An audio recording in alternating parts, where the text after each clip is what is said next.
ನಮಸ್ಕಾರ ಸ್ನೇಹಿತರೆ. ದಿನೇ ದಿನೇ ಒಂದೊಂದೇ ಪ್ರಕರಣಗಳು ಈ ಎಚ್ ಡಿ ರೇವಣ್ಣ ಅವರ ಕುಟುಂಬದ ಮೇಲೆ ಮತ್ತು ಪ್ರಜ್ವಲ್ ಮೇಲೆ ಕೇಳಿಬರ್ತಿವೆ.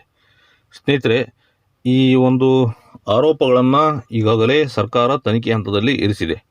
ಇಂತಹ ಒಂದು ಸಂದರ್ಭದಲ್ಲಿ ಇವರ ಮೇಲೆ ಬಂದಿರುವಂಥ ಗಂಭೀರವಾದಂಥ ಆರೋಪಗಳು ಇವರ ಚಾರಿತ್ರ್ಯವನ್ನು ಬಿಚ್ಚಿಡುತ್ತಾ ಹೋಗುತ್ತವೆ. ಮೊದಲನೇದಾಗಿ ಸಾಕ್ಷಿಯನ್ನು ನಾಶ ಮಾಡುವಂಥ ಪ್ರಯತ್ನಗಳು ನಡೆಯುತ್ತಿವೆ ಅನ್ನೋ ಮಾತುಗಳು ಕೇಳಿಬರುತ್ತಿವೆ. ಹಾಗೆಯೇ ಎರಡನೆಯದಾಗಿ ಅಲ್ಲಿಯ ಸ್ಥಳೀಯರ ಭೂಮಿಯನ್ನು ಕಸಿದುಕೊಳ್ಳುವ ಪ್ರಯತ್ನಗಳು ಮಾಡುತ್ತಿದ್ದಾರೆ ಎನ್ನುವ ಆರೋಪಗಳು ಕೇಳಿಬರುತ್ತಿವೆ. ಇವರ ಮೇಲೆ ಇರುವಂಥ ಗಂಭೀರ ಆರೋಪ ಮತ್ತೊಂದು ಸಾಕಷ್ಟು ತಿರುವುಗಳನ್ನು ಪಡೆದುಕೊಳ್ಳುವಂಥ ಆರೋಪವೇನೆಂದರೆ, ಮಹಿಳೆಯ ಓರ್ವಳನ್ನು ಗರ್ಭಪಾತವನ್ನಾಗಿ ಮಾಡಿಸಿ ಆಕೆಯ ಹಸುಗೂಸನ್ನು ಕೊಂದಿದ್ದಾರೆ ಎನ್ನುವ ಆರೋಪವನ್ನು ಆ ಮಹಿಳೆಯ ಪತಿಯ ಆರೋಪವನ್ನು ಮಾಡುತ್ತಿದ್ದಾರೆ. ಸ್ನೇಹಿತರೆ, ಇವರ ಮೇಲೆ ಇರುವಂತಹ ಮತ್ತೊಂದು ಗಂಭೀರ ಆರೋಪ ಎಂದರೆ ಸಿನಿಮೆಯ ರೀತಿಯಲ್ಲಿ ಇರುವಂತಹ ಖಳನಾಯಕರಂತೆ ಇವರು ವರ್ತಿಸುತ್ತಾರೆ ಎನ್ನುವ ಆರೋಪವನ್ನು ಮಾಡುತ್ತಿದ್ದಾರೆ.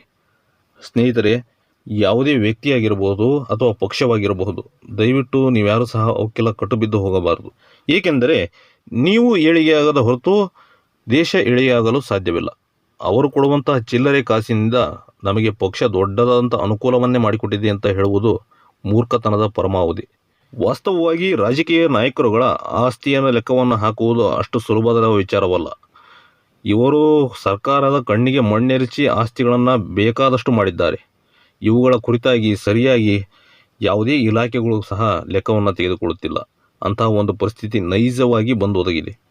ಒಂದೇ ಜಾಗದಲ್ಲಿ 80ರಿಂದ 100 ಎಕರೆ ಪ್ಲಾಟ್ಗಳನ್ನು ಹೊಂದಿದ್ದಾರೆ. ಅಂತಹ ಪ್ಲಾಟ್ಗಳು ಸುಮಾರು ಒಬ್ಬೊಬ್ಬರಿಗೆ ಏನೇ ಇಲ್ಲ ಅಂದರೂ 10ರಿಂದ 20 ಪ್ಲಾಟ್ಗಳಿರ್ತವೆ. ಅಂದರೆ 500ರಿಂದ 600 ಎಕರೆ ಜಮೀನು, ಇದಕ್ಕಿಂತ ಹೆಚ್ಚಿನ ಜಮೀನುಗಳನ್ನು ಸಾಕಷ್ಟು ಜನ ರಾಜಕೀಯ ನಾಯಕರುಗಳು ಹೊಂದಿದ್ದಾರೆ.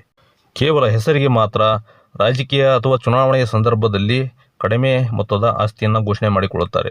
ಇನ್ನೆಲ್ಲ ಆಸ್ತಿಗಳನ್ನು ತಮಗೆ ಸಂಬಂಧಪಟ್ಟ ಅಥವಾ ಆತ್ಮೀಯರ ಹೆಸರಿನಲ್ಲಿ ಸಾಕಷ್ಟು ಆಸ್ತಿಗಳನ್ನು ಮಾಡಿರುತ್ತಾರೆ. ಇಡಿ ಮತ್ತು IT ಅಧಿಕಾರಿಗಳನ್ನು ಕಣ್ಣು ತಪ್ಪಿಸಲು ಎಷ್ಟು ಸಾಧ್ಯವೋ ಅಷ್ಟರ ಮಟ್ಟಿಗೆ ಚೆನ್ನಾಗಿಯೇ ತಂತ್ರಗಳನ್ನು ರೂಪಿಸಿರುತ್ತಾರೆ. ಇದು ಹೊಸದಾದ ವಿಷಯವೇನಲ್ಲ. ಸಮಾಜ ಸೇವೆ ಹೆಸರಿನಲ್ಲಿ ಈ ದೇಶದ ರಾಜಕಾರಣಿಗಳು ಲೂಟಿಯನ್ನೇ ಮಾಡುತ್ತಿದ್ದಾರೆ. ಸ್ನೇಹಿತರೆ, ಇದು ಯಾವುದೇ ಒಂದು ಪಕ್ಷಕ್ಕೆ ಸೀಮಿತವಾಗಿಲ್ಲ. ಎಲ್ಲ ಪಕ್ಷವೂ ಸಹ ಇಂತಹ ಒಂದು ಕಾರ್ಯದಲ್ಲಿ ತೊಡಗಿಕೊಂಡಿದೆ. ಕೇವಲ ನೆಪ ಮಾತ್ರಕ್ಕೆ ಮಾತ್ರ ಅವರನ್ನು ಇವರನ್ನು ಅವರು ದೂಷಣೆಯನ್ನು ಮಾಡಿಕೊಳ್ಳುತ್ತಾರೆ.